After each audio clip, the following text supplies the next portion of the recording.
Mucho antes de que los mapas fueron trazados con tinta extranjera, y antes de que la Cordillera fus dibujada como un límite definitivo, los Andes eran otra cosa. No una muralla, no una frontera, sino un espacio vivo, tomido y respetado, un territorio de tránsito marcado por el clima, los siglos del año y la memoria ancestral.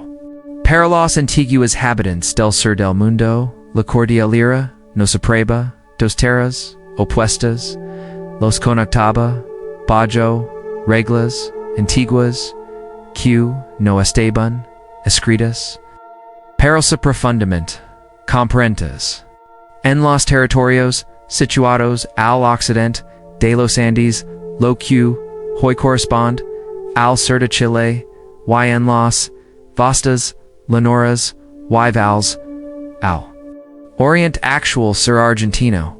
Los Mapuche desarrollaron una forma de vida que no dependía de un centro único ni de un poder absoluto. Su mundo se ordenaba desde la base, el luf, la comunidad, legada por parentesco, territorio y memoria compartida.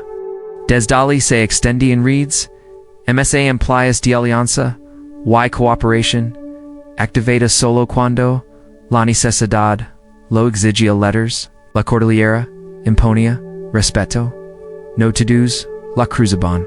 Momento. Los pasos eran conocidos por generaciones, transmitidos por la palabra y la experiencia.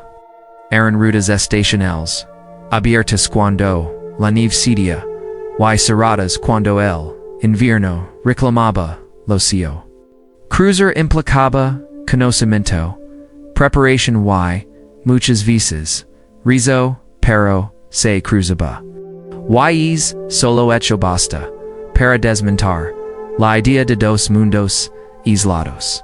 A través de esos pasos circularon bienes, animales, noticias y personas. Ganado, traslado, de un lado a otro, sal proveniente de zonas específicas, tejidos, herramientas.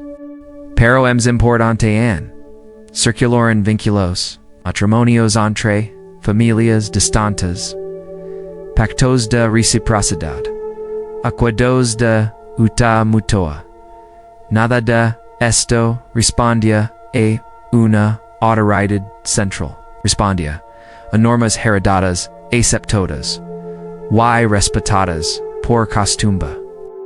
Estas normas conocidas como ad Mapu no eran en código rígido ni en cuerpo legal escrito, eran un conjunto de principios que regulaban la vida socio, el comportamiento, las obligaciones y los equilibrios entre las personas y su entorno, variaban según el territorio y el lineage, pero compartían una base común, el respeto por el habana, me por la palabra empanada. El ad Mapu no imponía uniformidad, permitía coherencia. En este entramado de relaciones, la lengua jugó un papel central.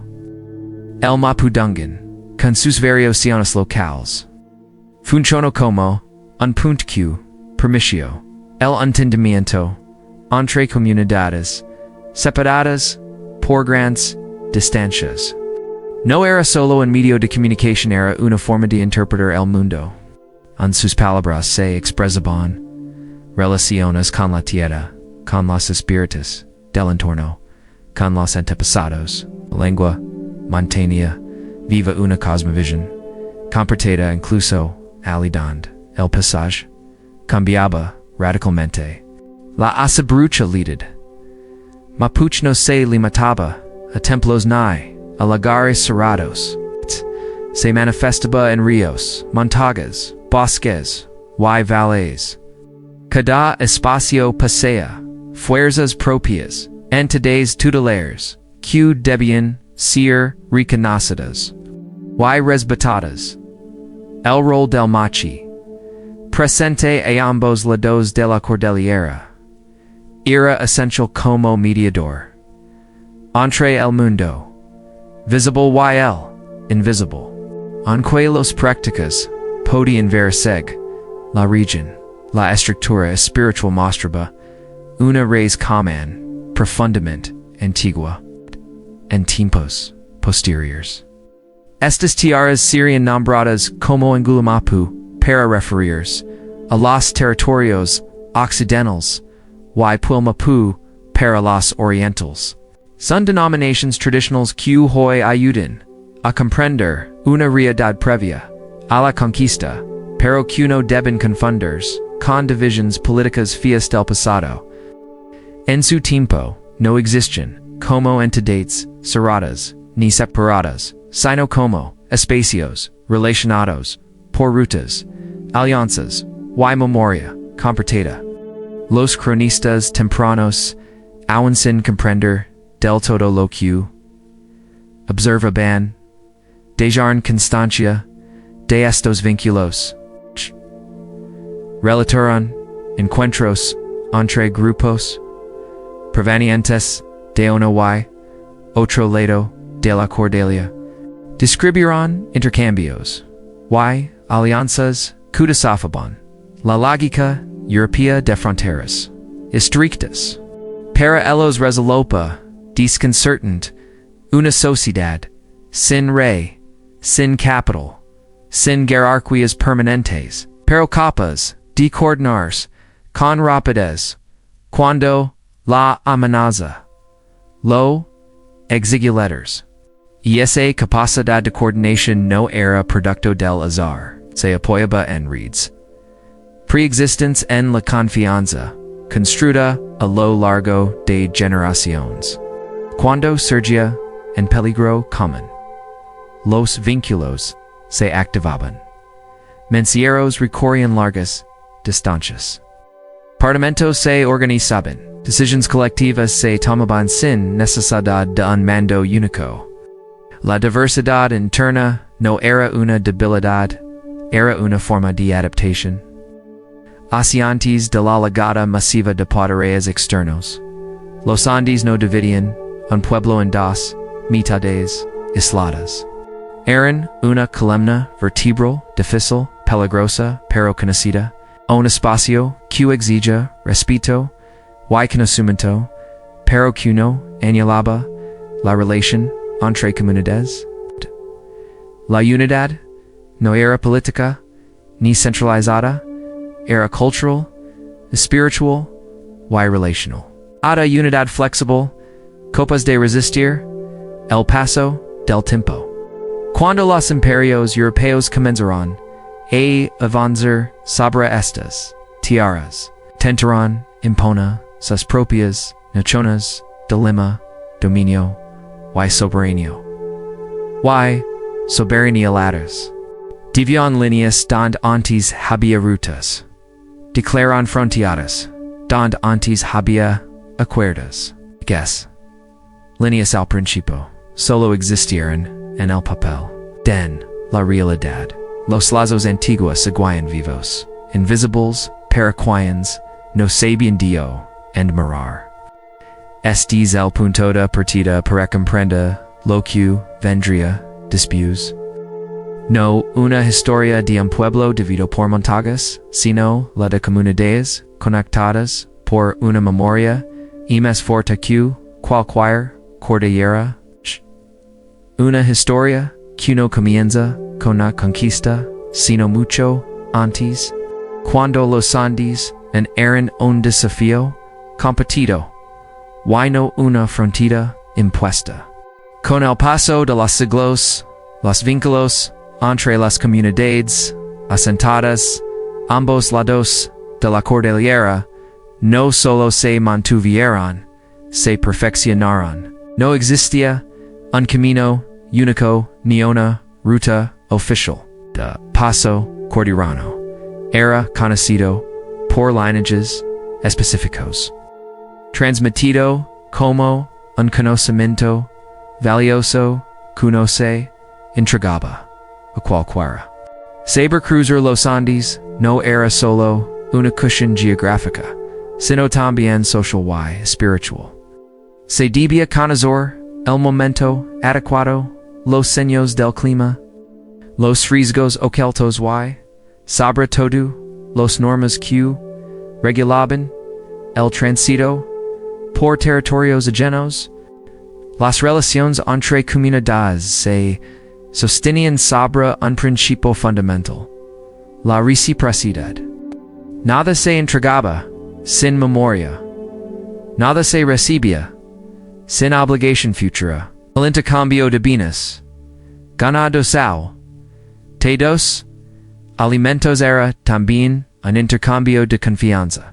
Cada transacción reflejaba una red que podía activarse en tiempos de cosas, conflicto, o necesidad. Estas redes no eran improvisadas. Eran el resultado de generaciones de acuerdos tácitos, reforzados por matrimonios y alianzas entre familias distantes de año. Un sentido estratégico. Algunos grupos se desplazaban de manera estacional, aprovechando pastizales o recursos específicos. Otros permanecen estables, actuando como nodos dentro de una red más amplia. Nadie se movía sin razón. Cada traslado respondía a ciclos naturales, a acuerdos previos o a circunstancias excepcionales. Cordillera, lejos de ser un obstáculo constante, funcionaba como un filtro que regulaba el contacto y lo hacía más valioso. La diversidad interna del pueblo mapuche no impedía la cooperación. Por el contrario, la hacía más flexible. Las diferencias regionales en costumbres, rituals o formas de organización no anulaban la comprensión. Existía una base compartida que permitía el diálogo y la negociación. Esa base no estaba escrita, pero era conocida por todos. Se expresaba en la forma de hablar, en los gestos rituales, en el respeto por la palabra dada. Cuando surgían conflictos entre comunidades, estos no siempre derivaban en violencia abierta. El Parlamento, entendido como un espacio de negociación y ajuste, era una herramienta fundamental. Ali se discutían agravios, se establecían compensaciones, y se restaban equilibrios rotos.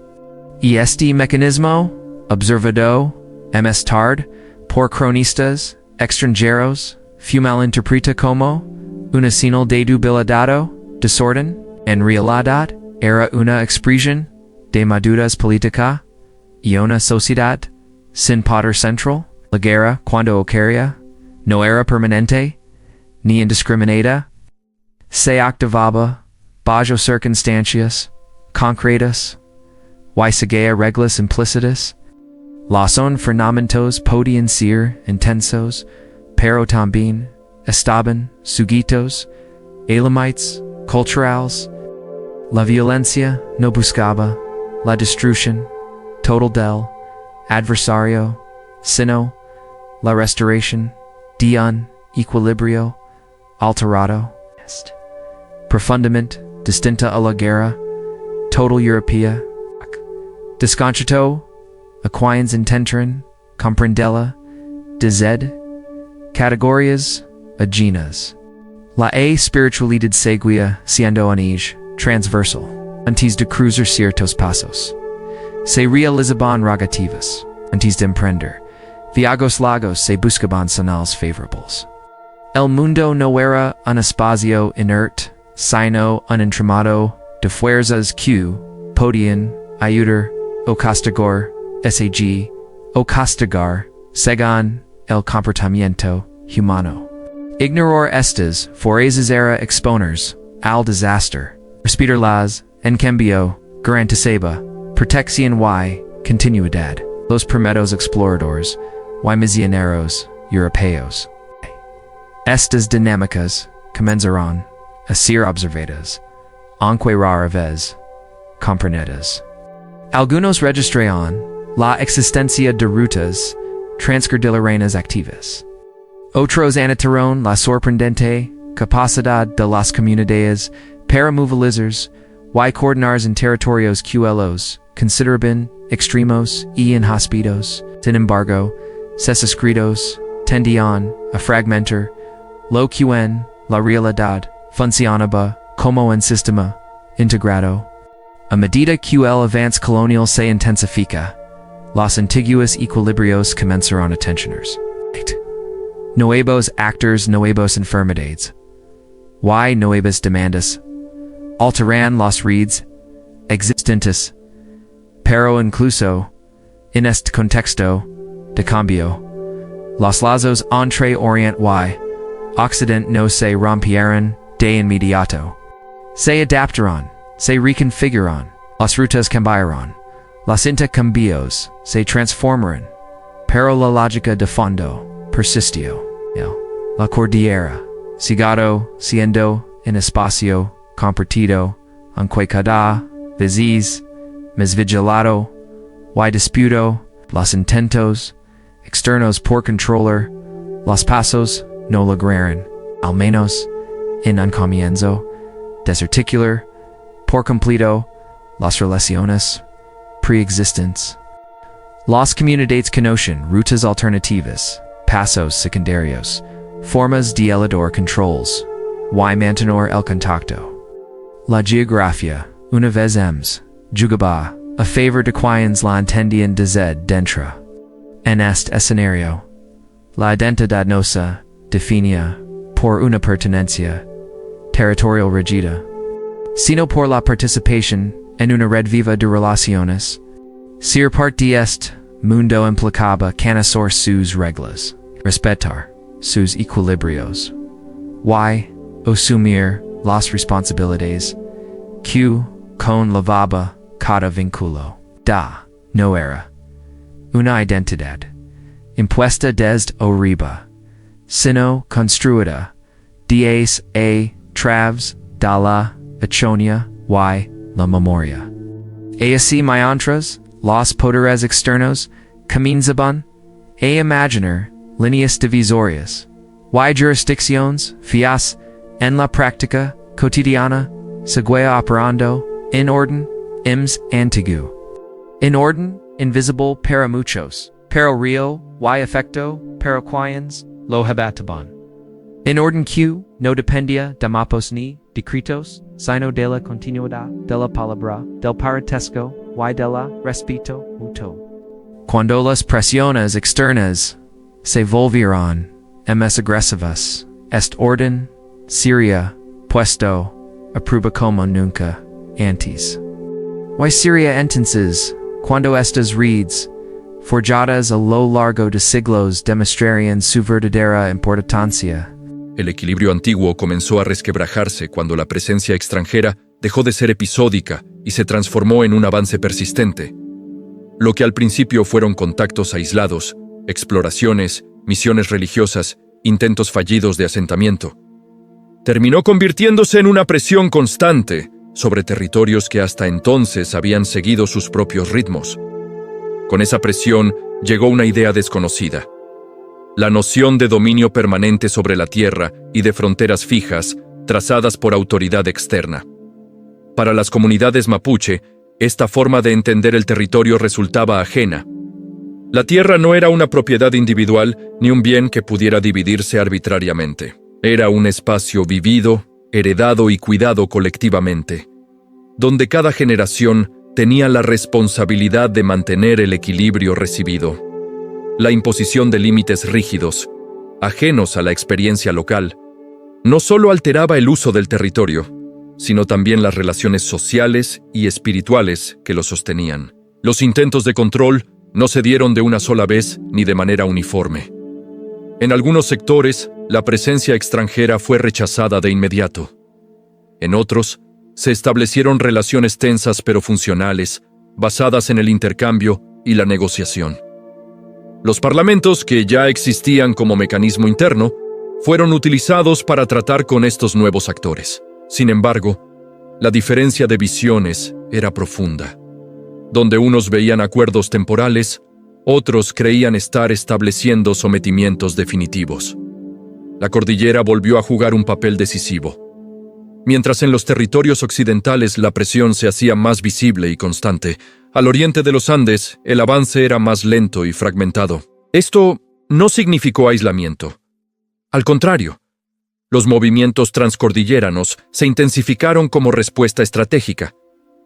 Familias completas se desplazaron buscando refugio, recursos o nuevas oportunidades.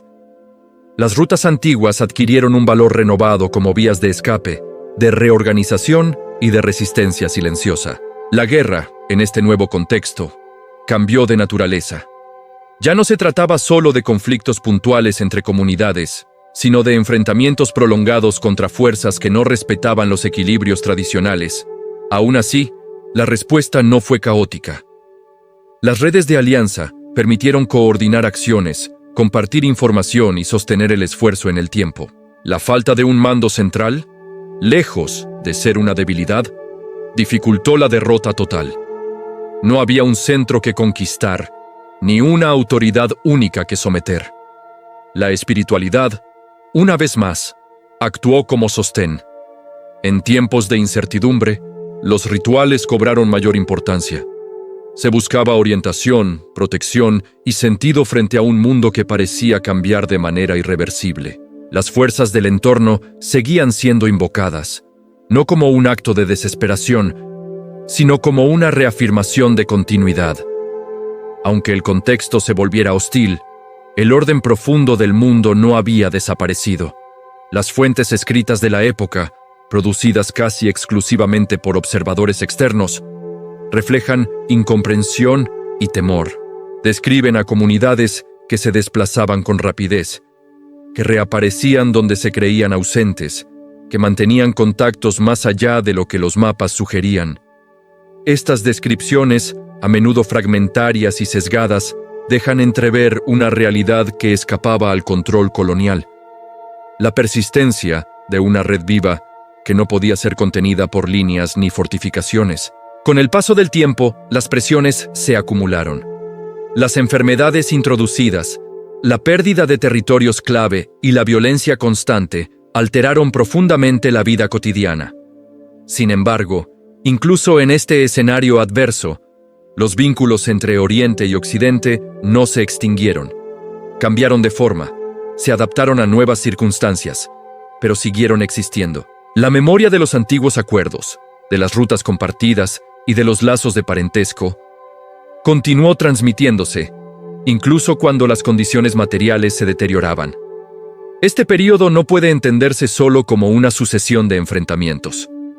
Fue también una etapa de decisiones difíciles, de adaptaciones forzadas y de estrategias silenciosas. Algunas comunidades optaron por el repliegue, otras por la negociación, otras por la confrontación abierta. Todas, sin embargo, actuaron desde una lógica propia, guiadas por principios heredados y no por imposiciones externas. Mientras los poderes coloniales insistían en fijar fronteras definitivas, en la práctica, esas fronteras seguían siendo porosas. La cordillera continuó siendo cruzada, aunque con mayor riesgo. Los lazos invisibles se tensaron, pero no se rompieron. Y en esa persistencia, a menudo ignorada por la historia oficial, se encuentra una de las claves para comprender la continuidad cultural del pueblo mapuche más allá de cualquier división impuesta. Lo que estaba en juego no era solo el control de un territorio, sino la supervivencia de una forma de entender el mundo. Y esa lucha, lejos de resolverse rápidamente, se prolongaría durante generaciones, dejando huellas profundas que aún resuenan en la memoria colectiva. Con el paso de los siglos, la presión externa terminó por consolidar aquello que durante tanto tiempo solo había existido en el papel. Fronteras rígidas, vigiladas y defendidas por estados que reclamaban soberanía sobre territorios que no habían creado. La cordillera, que durante generaciones había sido un espacio de tránsito condicionado pero posible, comenzó a cerrarse bajo nuevas lógicas, no por la montaña misma, sino por decisiones humanas ajenas a la historia profunda del lugar. En los territorios occidentales y orientales, las campañas militares, la ocupación forzada y la redistribución de tierras alteraron de manera radical la vida mapuche. Comunidades enteras fueron desplazadas, fragmentadas o reducidas a espacios cada vez más limitados. Las antiguas rutas se volvieron peligrosas o directamente inaccesibles. Los vínculos que habían resistido imperios comenzaron a ser asfixiados por administraciones modernas que no toleraban zonas grises ni autonomías invisibles. Sin embargo, incluso en este escenario de quiebre, no todo desapareció. La memoria siguió cumpliendo su función silenciosa. Las historias de cruces antiguos, de alianzas familiares al otro lado de la cordillera, de acuerdos sellados por la palabra y no por documentos, continuaron transmitiéndose. Ya no siempre podían practicarse, pero no fueron olvidadas. Y mientras existió memoria, existió continuidad.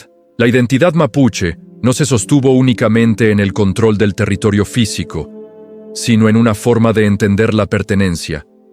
Ser parte de este mundo no dependía de un límite estatal, sino del reconocimiento mutuo, de la lengua compartida, de las normas heredadas y de la relación espiritual con el entorno. Aunque las condiciones materiales cambiaran de manera drástica, ese núcleo profundo demostró una capacidad notable de persistencia. A lo largo del tiempo, las denominaciones que hoy se utilizan para referirse a los territorios de uno y otro lado de los Andes adquirieron nuevos significados. Pasaron de ser referencias culturales y geográficas a convertirse en símbolos de una historia común, fragmentada por la fuerza. No como una invención reciente, sino como una forma de nombrar una realidad anterior a las fronteras modernas. Una realidad que, aunque transformada, no fue anulada por completo. Las fuentes históricas más tardías, al revisar el pasado, suelen presentar la cordillera como una división definitiva. Pero esa mirada ignora siglos de interacción previa. Ignora que las montañas no siempre separaron, y que durante mucho tiempo funcionaron como un eje que estructuraba relaciones complejas y dinámicas. Entender esto no es un acto de romanticismo, sino una necesidad histórica para comprender cómo se formaron las sociedades del sur del continente. Hoy, cuando se observa el mapa político actual, resulta difícil imaginar un tiempo en que estas divisiones no existían, pero ese tiempo fue real. Y sus huellas aún están presentes en la lengua, en los relatos orales, en ciertas prácticas rituales y en la memoria familiar que resiste al olvido.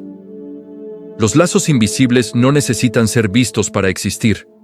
Basta con que sean recordados y comprendidos en su contexto. La historia del pueblo mapuche a través de los Andes no es la historia de una nación homogénea ni de una unidad política permanente.